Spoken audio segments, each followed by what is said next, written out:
네, 샬롬 반갑습니다. 어제 우리가 수요 묵상 기도회를 드렸습니다.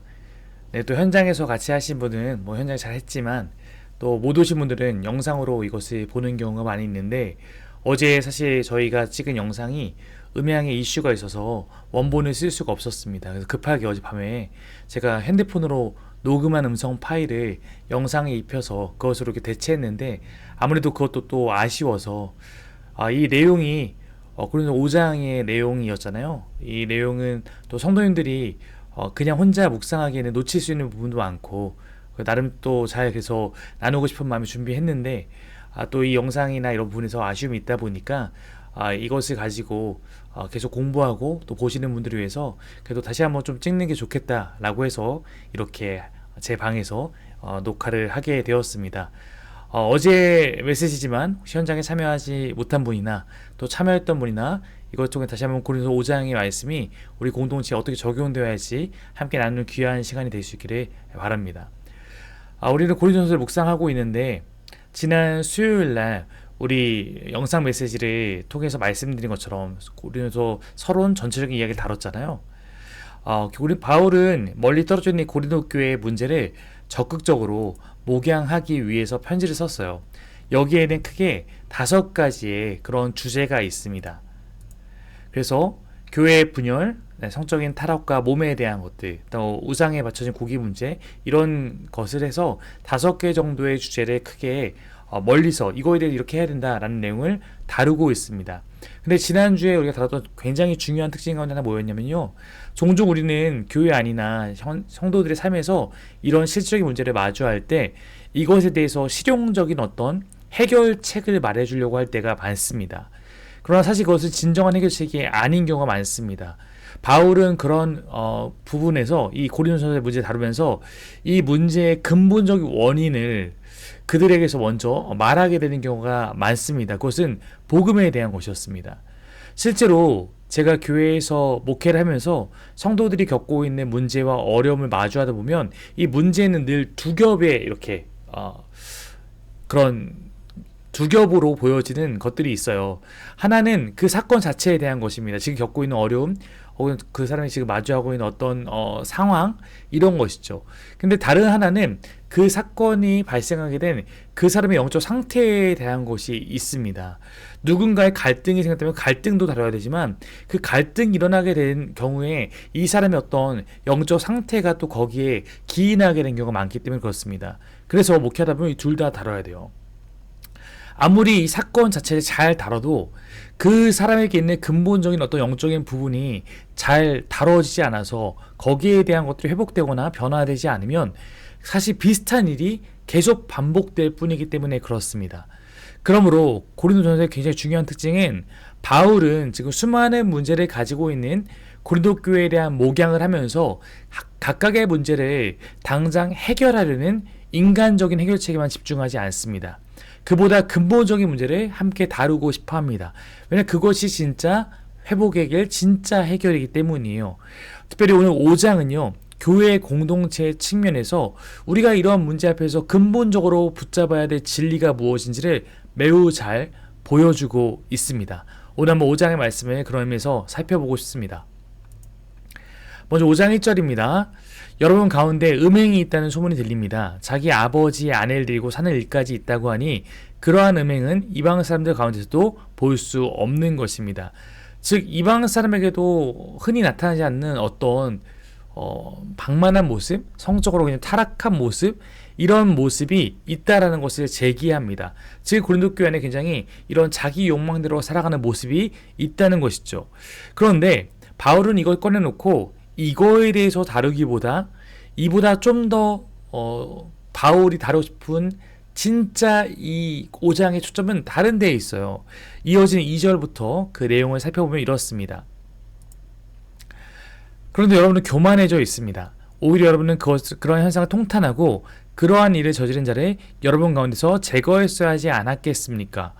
그러니까 지금 바울이 그 음행한 자의 음행에 대해서 다루는 것이 아니라 5장 1절로 그렇게 시작했지만 5장 2절은 그것을 교회가 어떻게 다뤄야 되는지에 대해서 집중하고 있다는 것입니다.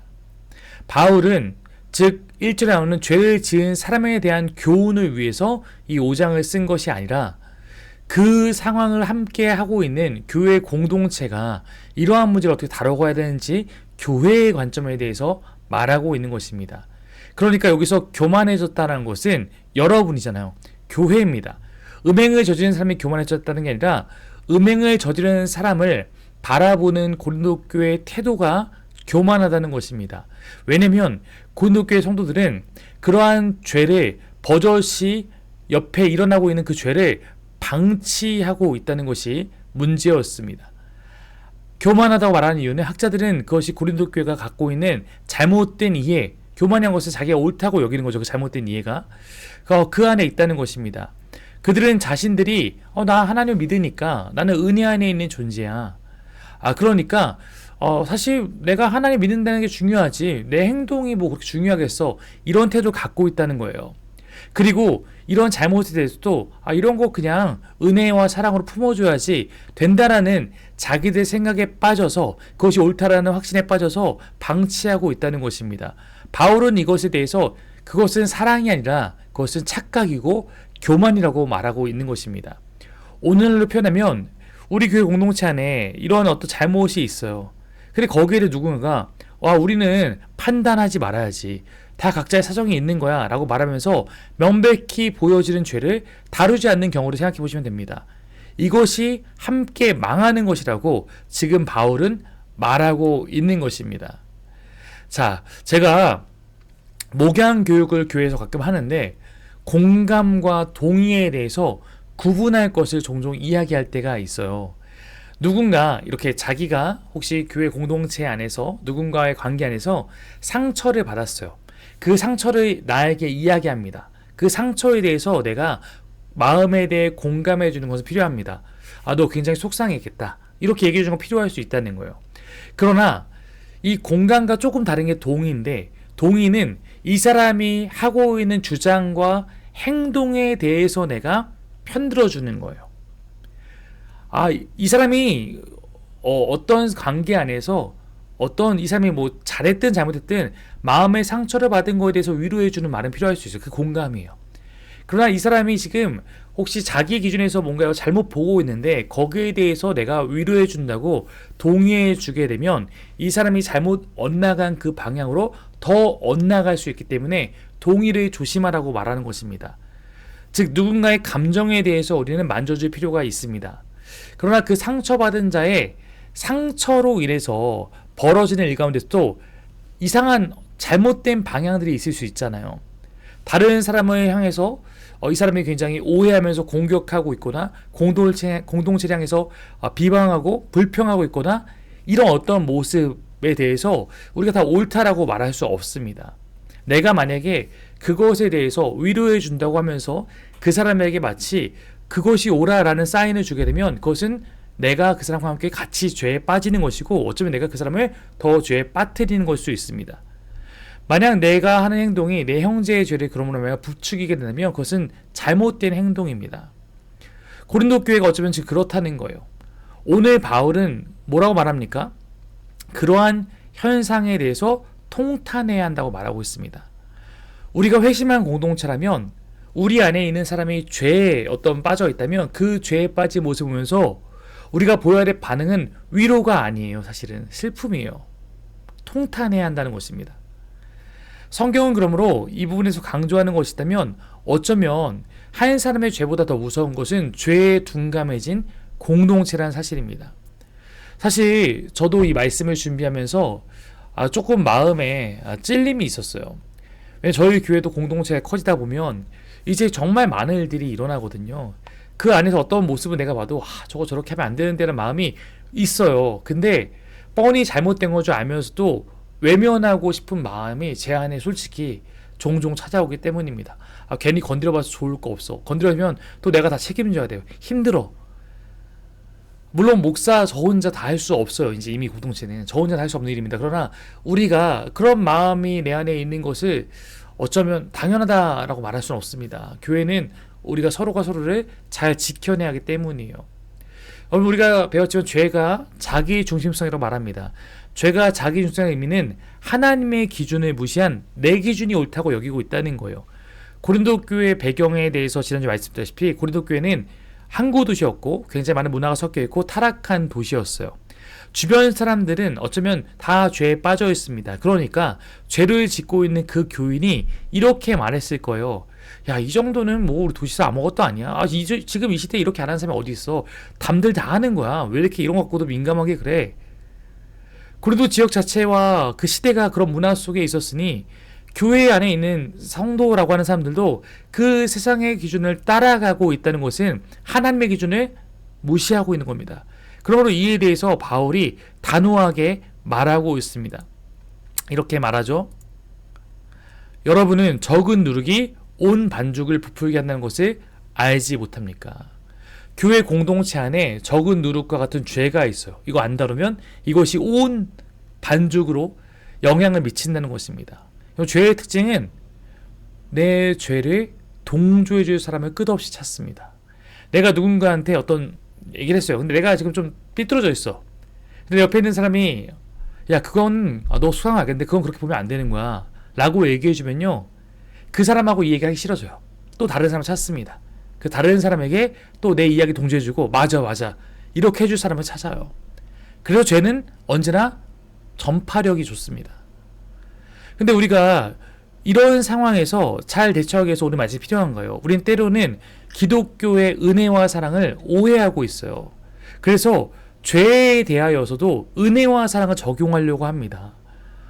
하나님이 사랑하라고 했잖아. 그냥 이것도 사랑해줘야지. 아닙니다. 은혜는 죄를 지은 죄인에 대해서도 하나님께서 회개할 수 있는 기회, 회개하면 그 사람을 다시 사랑하는 그런 마음으로 품고자 하는 기회를 주시는 하나님의 사랑이지, 하나님은 죄와 함께하고 있는 사람을 받아주신 적이 없어요. 죄를 내려놓고 함께 하자고 끊임없이 말씀하세요. 죄를 내려놓지 않으면 함께 할 수 없습니다. 그리고 죄를 동조해 주는 것은 죄입니다.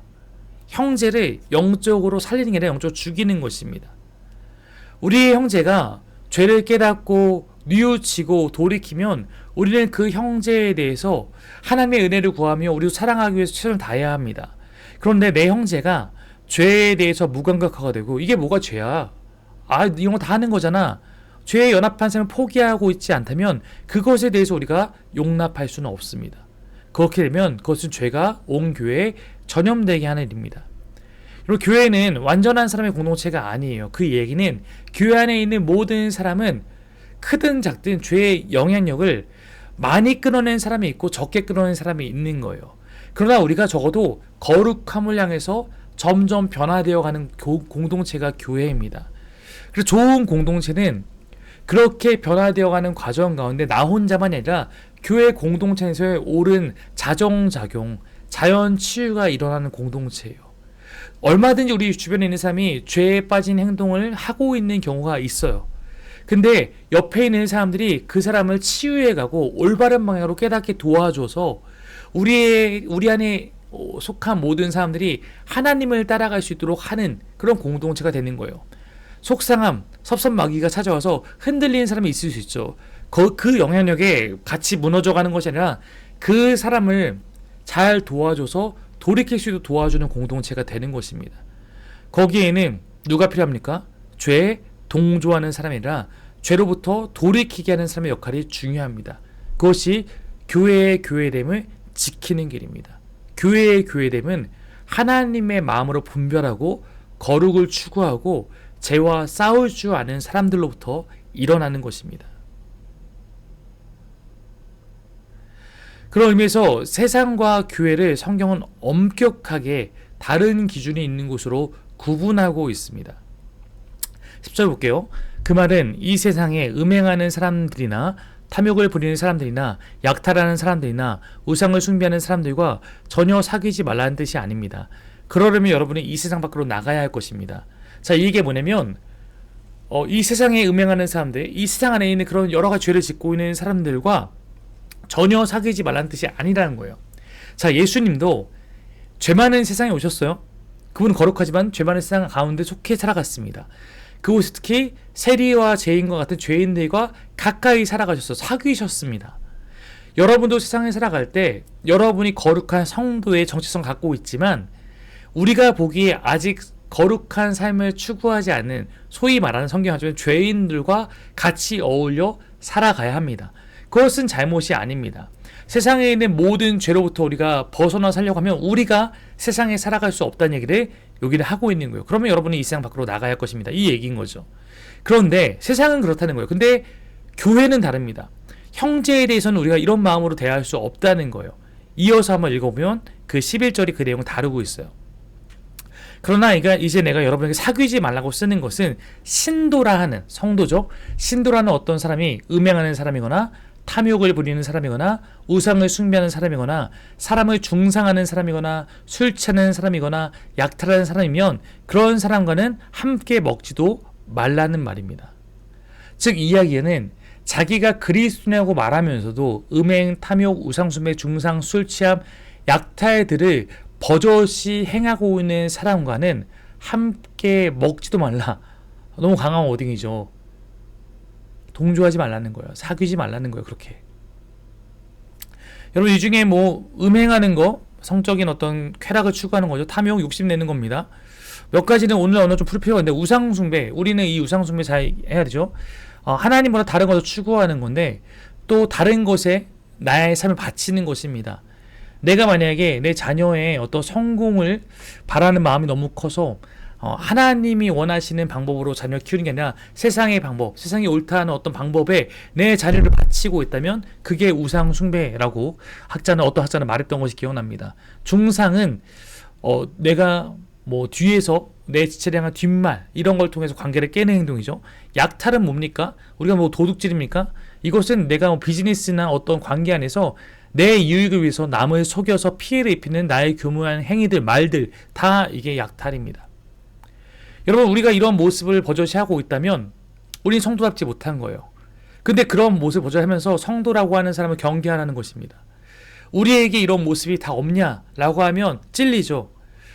우리가 이게 잘못되는 걸 알면서도 영향받고 자꾸 튀어나올 때가 있습니다. 그러나 성도라면 적어도 이런 말씀을 통해서 예배를 통해서 우리 서로 간의 관계와 말을 통해서 내가 지금 죄 가운데 있구나 것을 깨달을 수 있어야 되고 깨달을 때마다 다 어쩔 수 없는 거 아니야 이게 아니라 부끄러워해야 됩니다.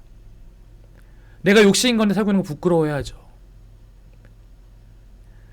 만약에 이렇게 사는 것이 당연한 것처럼 어쩔 수 없는 것처럼 말하고 있다면 그 상태는 위험한 상태라는 거예요. 그것은 약함이 아니라 악함으로 넘어갈 수 있는 위험한 경계에 있는 것입니다. 그냥 난 성도인데 어쩔 수 없는 거잖아. 이렇게 해나가는 것은 위기예요.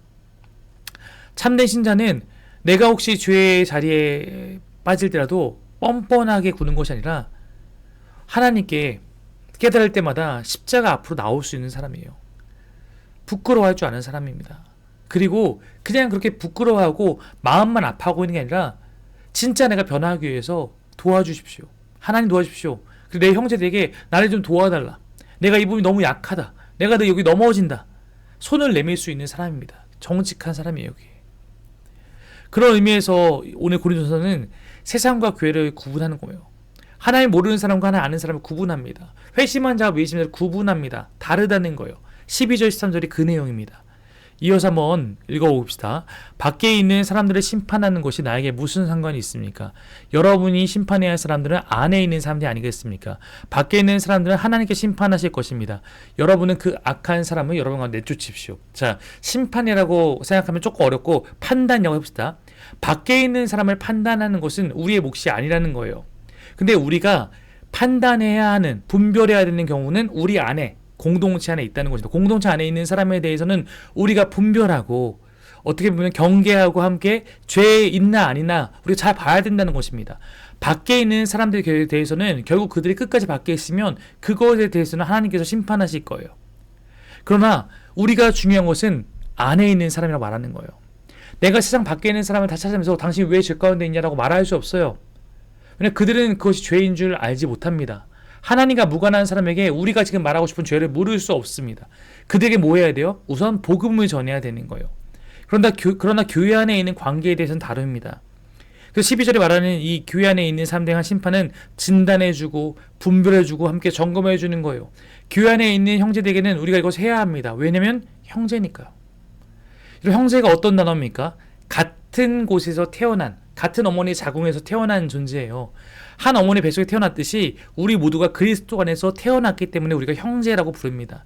우리가 서로 형제 자매라고 부르는 순간 우리는 서로를 책임지는 가족이라는 의미입니다. 형제가 됐다면 형제의 죄에 대해서는 무관심할 수 없습니다. 형제의 잘못된 삶에 대해서는 무관심해서는 안 된다는 거예요. 내가 내 형제의 죄를 방관하고 있다면 그것은 무책임한 것입니다. 여러분, 교회 안에서 관계를 맺죠. 교회 안에서 어떤 사람의 모습이 저건 저렇게 하면 안 되는데 라는 마음이 있어도 관계가 없으면 실제로 그것을 말해주기 어렵습니다. 저같이 회중을 대상으로 설교하는 상황에서는 관계가 없어도 말할 수 있죠.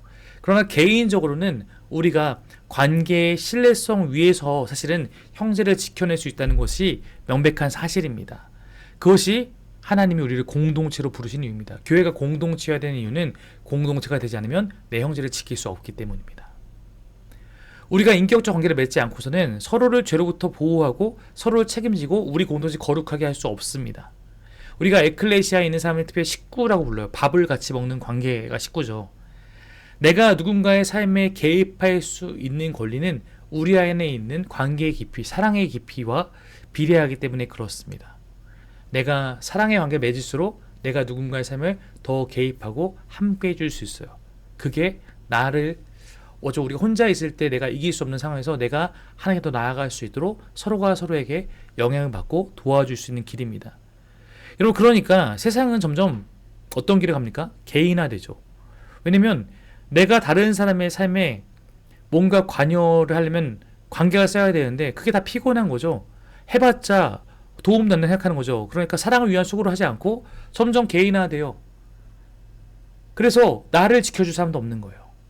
교회는 세상과 다른 길을 가는 공동체입니다. 제가 하나복을 만나면서 이미 알고 있는 단어였지만 회심과 목양에 대해서 정확하게 정리할 수 있게 됐어요. 회심이 뭡니까? 회심은 한 사람이 이제 영적 생명으로 탄생한 겁니다. 하나님의 가족이 그래서 되는 거죠. 회심을 한 사람은 하나님의 아버지라고 부르기 때문에 나의 형제가 된 것입니다. 회심한 사람끼리 형제가 되는 거죠. 회심한 사람은 회심이 뭡니까? 하나님의 뜻을 따르겠다. 하나님 나의 삶의 주인이라는 것은 내가 종이 되겠다. 내가 하나님의 뜻을 따르겠다는 거잖아요. 회심하는 사람의 공동체가 교회입니다. 교회에 있는 모든 사람은 하나님의 뜻을 따르겠다는 사람이 교회의 소속인 거예요.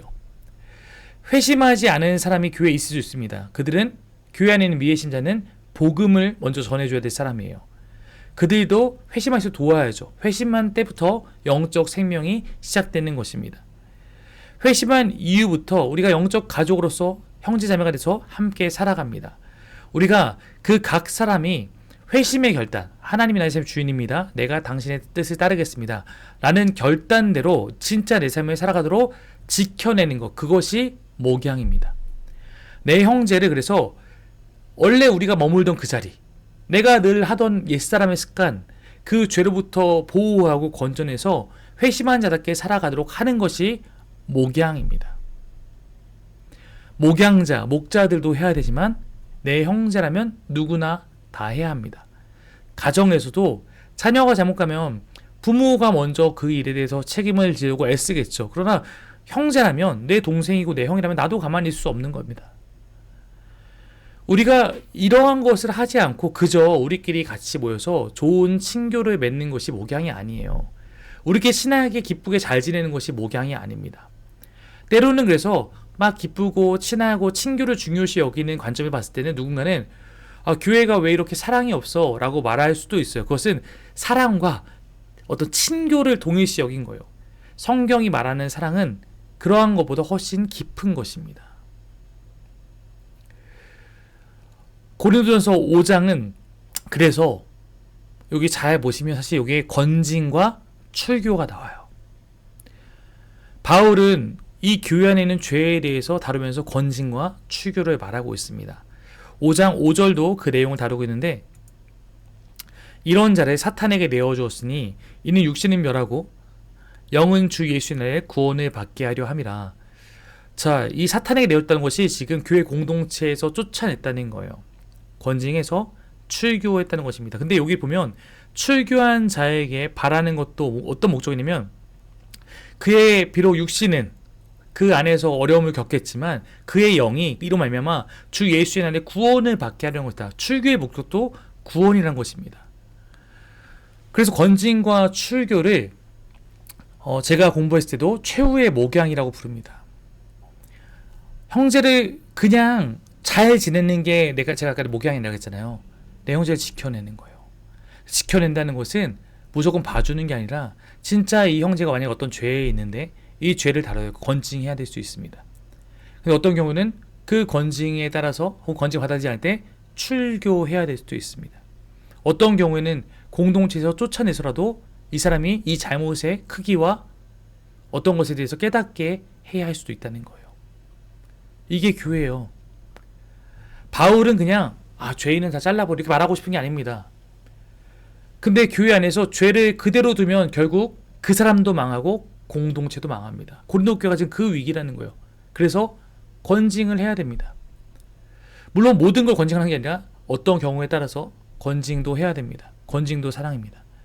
공동체 안에서 때로는 불편한 이야기를 하는 것도 사랑입니다. 형제를 죄 가운데 그대로 두는 것이 가장 편할 수 있지만 그것이 가장 잔인한 무관심이라고 바울은 말하고 있는 것입니다. 오늘날 많은 교회들이 서로의 삶에 대해서 좀 무관심해요. 관여하려고 하지 않습니다. 자기 신앙생활 잘하려고 합니다. 권징도 없어요. 자기 신앙생활 잘 지켜내는 것에만 익숙합니다. 그것이 정말 교회일까요?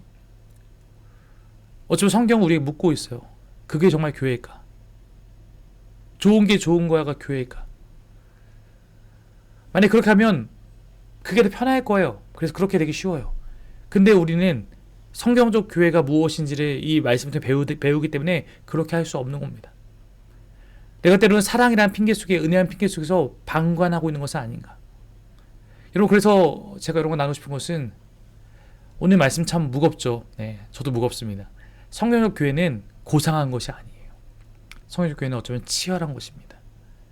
삶을 맞대고 끌어안고 같이 살려내기 위해서 분투하는 것이기 때문에 그렇습니다. 좋고 기쁘고 편한 이야기만 하는 것이 아닙니다. 진짜 관계가 깊어지고 있다면 우리는 형제를 살려내야 합니다. 지켜내야 합니다. 제가 목회를 하면서 몇 번 다짐하는 것이 뭐냐면 진짜 하나님 앞에서 부끄럽지 않게 행하자. 핵심은 행하자예요. 왜냐면 종종 아까 여러 핑계로 아무것도 하고 싶지 않고 안 하려고 할 때가 있기 때문입니다. 긁어부스를 만들기 싫고. 근데 사랑의 반대는 무관심이고 내가 뭔가 행해야 된다면 하나님 앞에 부끄럽지 않게, 좋은 게 아니라 하나님 앞에 부끄럽지 않게. 여러분, 하나님의 지혜를 구하셔야 되는 경우가 많을 거예요. 내가 어떻게 다뤄야 될까? 이 문제 어떻게 풀어가야 될까? 어떤 때는 내가 진짜 내 형제에게 하나의 진솔한 이야기를 함께 할 수 있기 위해서 그보다 3배의 무조건적인 선행을 먼저 베풀어야 되는 경우도 있습니다. 어쩌면 내가 누군가에게 어떤 말을 할 힘은 내가 그 사람에게 먼저 준 사랑에서 나오기 때문에 그렇습니다. 그래서 여러분, 교회 안에서 말로 하는 사랑은 쉬워요. 형제님 자매님 사랑합니다. 중요한 거지만, 그것도 시작하는 거지만 그것에 멈추는 건 쉽습니다. 사랑은, 성경의 사랑은, 공동체 사랑은 봄날의 햇살 같기만 한 것이 아닙니다. 그리스도의 사랑은 그 최고점이 십자가였어요. 피 튀기는 현장이었습니다. 십자가는 우리의 죄를 정면으로 다루시고 끌어안으시면서 그 죄인을 끝까지 사랑하셔서 목숨까지 내어주시기 위해서 분투하신 예수 그리스도의 사랑법이었습니다. 오늘 말씀을 마무리하고자 합니다. 진정한 형제 사랑이 무엇일까? 고린도서 5장은 그와 함께 결국 교회가 무엇인지를 묻습니다. 교회는 완전한 좋은 사람들의 모임만은 아닙니다. 교회는 죄인이 있죠. 죄인을 환영합니다. 그러나 죄를 환영할 수는 없습니다. 죄는 싸워야 합니다. 교회는 서로를 정죄하는 공동체가 아니라 서로를 죄로부터 끊어내고 지켜내는 공동체입니다. 우리가 형제라고 부른다면 우리는 서로를 책임지는 가족이어야 합니다. 그걸 성경 말하는 진정한 사랑의 공동체입니다. 교회가 건강해지고 있는 것은 아까 했듯이 그러므로 교회 안에서 자정작용과 치유 능력이 강해진 것입니다. 그것이 우리 안에 분별과 진정한 사랑을 배우고 그것을 실행하는 사람이 늘어나고 있을 때만 가능할 것입니다. 기억하십시오. 진정한 사랑은 형제를 죄 가운데 방치하지 않고 내 형제가 연약해진 그 순간 그를 위로하면서 그러나 그가 다른 길로 가지 않도록 하나님의 길 안에 서 있도록 끝까지 지켜내는 것입니다. 우리가 여러분 이 말씀 안에서 이렇게 고백하며 마무리했으면 좋겠습니다. 우리가 서로 지켜줍시다. 그리고 우리가 서로 끝까지 포기하지 맙시다. 제가 우리 사랑하는 사김의 교회 공동체 우리 성도 여러분들과 하고 싶은 약속이고 또 여러분들과 걸어가고 싶은 그런 길입니다. 네, 오늘 말씀 잘 기억하면서 그런 공동체 향한 여정을 끝까지 걸어갈 수 있는 우리 모두가 되기를 간절히 바랍니다.